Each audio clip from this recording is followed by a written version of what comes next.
यह वीडियो आप सभी के लिए बहुत ही महत्वपूर्ण होने वाली है, क्योंकि इस वीडियो में हम लोग भौतिकी के बहुत ही महत्वपूर्ण टॉपिक गुरुत्वाकर्षण बल के बारे में पढ़ने वाले हैं कि गुरुत्वाकर्षण बल किसे कहते हैं, इसका मात्रक क्या होता है, इसका सूत्र क्या होता है, न्यूटन ने गुरुत्वाकर्षण बल का परिभाषा क्या दिया है।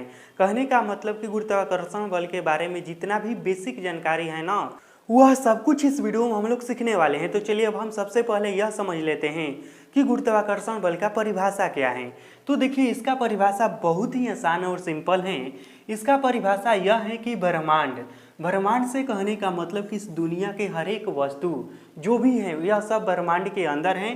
तो यह परिभाषा कहता है कि ब्रह्मांड में स्थित प्रत्येक पिंड से कहने का मतलब कि वस्तु, पदार्थ, कोई भी चीज हो गया। तो ब्रह्मांड में स्थित प्रत्येक पिंड अपने द्रव्यमान के कारण, किसके कारण, तो अपने द्रव्यमान के कारण एक दूसरे पिंड को अपनी ओर आकर्षित करते हैं। आकर्षित से कहने का मतलब कि अपनी ओर खींचते हैं।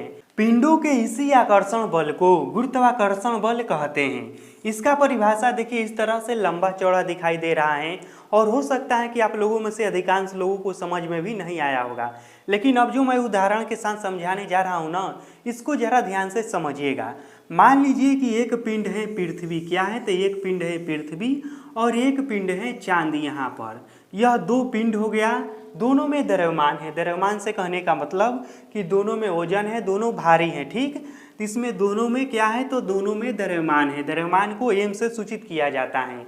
तो यह अपने द्रव्यमान के कारण क्या करेगा वस्तु, कि इसको अपनी ओर आकर्षित करेगा। न केवल इसी को अपनी ओर आकर्षित करेगा इस तरह से, बल्कि इसके आसपास रहने वाले सभी वस्तुओं को क्या करेगा, यह अपनी ओर आकर्षित करेगा। और यह जो गुण है ना, यह ब्रह्मांड में स्थित हर एक वस्तु में होता है, चाहे वह वस्तु बड़ी हो या फिर छोटी हो। तो अब आप सभी लोग गुरुत्वाकर्षण बल को अच्छे से समझ गए होंगे कि ब्रह्मांड में स्थित प्रत्येक वस्तु अपने द्रव्यमान के कारण एक दूसरे वस्तु को अपनी ओर आकर्षित करती है और इसी आकर्षण बल को गुरुत्वाकर्षण बल कहते हैं। अब हम समझते हैं कि न्यूटन ने गुरुत्वाकर्षण बल का क्या परिभाषा दिए हैं और गुरुत्वाकर्षण बल का किस तरह से सूत्र निकल कर आता है। तब इस वीडियो को जरा ध्यान से देखिएगा। तो सबसे पहले हम यह समझ लेते हैं कि न्यूटन ने गुरुत्वाकर्षण बल का क्या परिभाषा दिए हैं। तो देखिए, न्यूटन के अनुसार किन्हीं दो पिंडों के बीच लगने वाला आकर्षण बल, मान लीजिए कि एक पिंड यह है m1 और एक पिंड यह है m2, इसके बीच लगने वाला आकर्षण बल, तो इसके बीच जो बल लग रहा है, यहाँ पर मान लेते हैं हम कि इसके बीच जो है F बल लग रहा है। तो यह परिभाषा कह रहा है कि किन्हीं दो पिंडों के बीच लगने वाला आकर्षण बल उनके द्रव्यमान के गुणनफल के समानुपाती। यहाँ पर एक बात समझिएगा कि समानुपाती क्या है। समानुपाती से कहने का मतलब यह है कि द्रव्यमान मान लीजिए इसका बढ़ेगा तो इसके बीच लगने वाला आकर्षण बल जो होगा ना, वह भी बढ़ जाएगा। द्रव्यमान घटेगा तो इसके बीच लगने वाला आकर्षण बल जो है ना, वह भी घट जाएगा। तो समानुपाती का मतलब यही होता है कि एक बढ़ता है तो दूसरा भी बढ़ जाता है और दूसरा घटता है तो पहला भी घट जाता है। तो यहाँ पर यही इसका मतलब हुआ। तो परिभाषा कह क्या रहा है, उनके बीच लगने वाला जो आकर्षण बल है यह उनके द्रव्यमानों के गुणनफल के, तो यह जो F है ना, यह क्या है, तो यह समानुपाती है। यह समानुपाती का चिन्ह है, किसके समानुपाती हैं, तो उनके द्रव्यमानों के गुणनफल के समानुपाती हैं। द्रव्यमान क्या है, एगो है m1 और एगो है m2, यानी कि m1 गुणा m2 के समानुपाती हैं। तथा उसके बीच के दूरी, मान लेते हैं कि यह दोनों पिंड के बीच की जो दूरी है वह r है। क्या है, तो वह r है। तो फिर कह रहा है कि उसके बीच के दूरी के वर्ग के व्युत्क्रमानुपाती होता है। अब व्युत्क्रमानुपाती क्या होता है, तो व्युत्क्रमानुपाती का मतलब यह होता है कि एक बढ़ता है तो दूसरा घटता है और दूसरा घटता है तो एक बढ़ता है। कहने का मतलब कि देखिए, इन दोनों के बीच के यदि हम दूरी को कम करेंगे ना, तो आकर्षण बल बढ़ जाएगा, और इन दोनों के बीच की दूरी को यदि हम बढ़ाएंगे ना, तो आकर्षण बल घट जाएगा।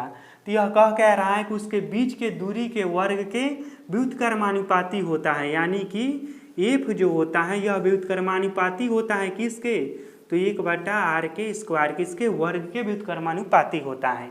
अब देखिए, यहीं से गुरुत्वाकर्षण बल का सूत्र निकल कर आता है। अब देखिए किस तरह से सूत्र निकल कर आता है। हम मान लेते हैं कि गुरुत्वाकर्षण बल क्या है, तो यह है F।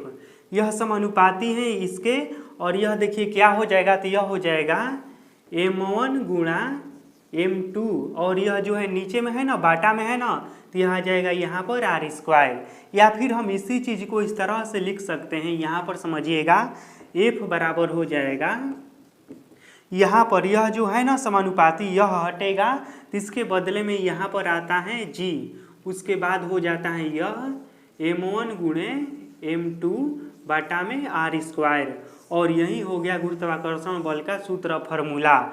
अब देखिए यहाँ पर नया में आया है जी को क्या कहते हैं, तो जी को गुरुत्वाकर्षण नियतांक कहते हैं, और इस जी का मान होता है, क्या होता है, तो यह होता है 6.67 गुणे 10 के पावर -11 न्यूटन मीटर स्क्वायर प्रति केजी स्क्वायर। इस तरह से जी का मान होता है। अब एक बार फिर से इस सूत्र का मतलब आप लोग अच्छे से समझ लीजिए। तो यहाँ पर देखिए F से क्या हो गया है, तो F से हो गया गुरुत्वाकर्षण बल।